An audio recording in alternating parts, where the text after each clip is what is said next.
Ed, we spoke earlier of Bachar Houli. It also should be said that there seems to be a suggestion, Sam, that Jack Higgins might be looking around. Might be. We're not disgruntled, but certainly other clubs are looking at Jack Higgins and thinking he hasn't had a regular game this year. Yeah, he would be one of the players that in such a star-studded side that maybe could be gettable. And Ed, you spoke to Bachar Houli today.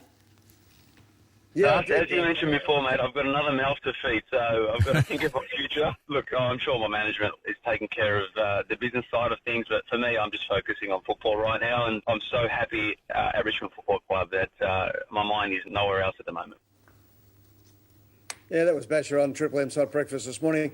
I can tell you, Caro, he was in such great form. He was cracking gags. He was happy. He was talking about his future. I mean, look, if you really wanted to nitpick in there, he was saying he's got another mouth to feed. He's got a little baby. He's got a growing family.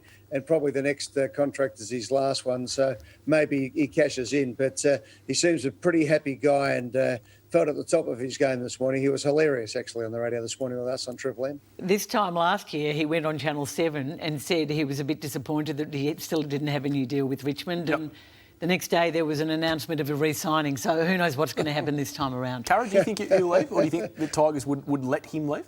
Well, I mean, there's a lot of cultural links to the club now with the Bachar Houli Foundation, which is very much branded in yellow and black. But look, I guess, is it part of Essendon trying to keep Adam Saad? I don't know. We know they're incredibly close, and Adam has said that Bachar is an absolute idol of his, and they're very close. Matthew? Called each other brothers, I think, before. I think it'd be a very strange decision if Essendon had Bachar Houli playing for them at the Essendon. I'd sort of look at the Saad on one half-back flank if they can keep him. Jordan Ridley, the best and fairest winner. They've lost McKenna, though, so they have lost a bit of run. But I just think, I don't know what happened to Mason Is Redmond. it worth it to keep? I hate giving games away to players when there should be another 21, 22-year-old at Essendon playing in the position that they're in rather than Bachar. Eddie, do you think Saad will stay? He's got...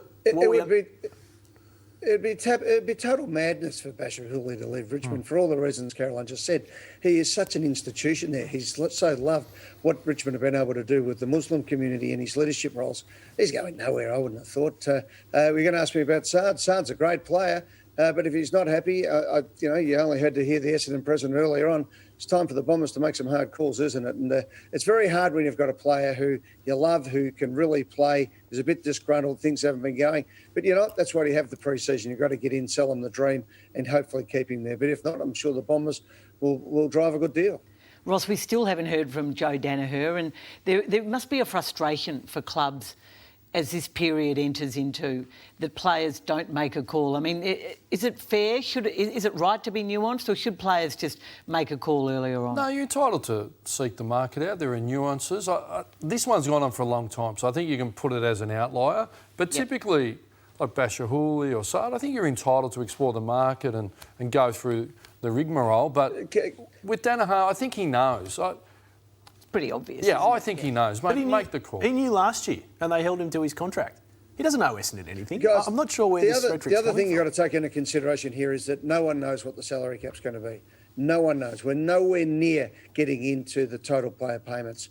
So I don't know why anyone's running around in circles. Well, how are clubs making offers like to Williams, like Carlton? How do you make that offer? I've got no idea, Ross. I've got no idea. Maybe they're doing it with a proviso that, this is the contract on our best day and it'll come back in a percentage if it does come back. The difference is this time, Ed, the players have got the whip hand because they do have a deal, they do have a CBA, and it's through their own good grace that they're renegotiating. I hear they're miles apart, and this is going to go on for a very long time.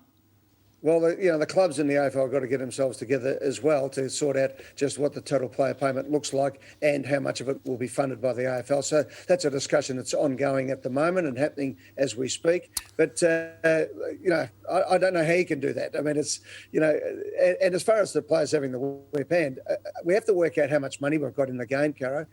And no one knows at the moment. You see what happened today in America in the NFL, where the Tennessee Titans, suddenly players picked up COVID-19. They don't know whether they're going to play this week. They don't know whether the season's going to go forward. No one's quite sure what's happening. So there's a lot of big calls being made at the moment. But, I tell you what, there's not too many made with any certainty. That's for sure at the moment. And anyone who says that they are is talking through their hat, because no one knows what the total player payments are going to be next year at all.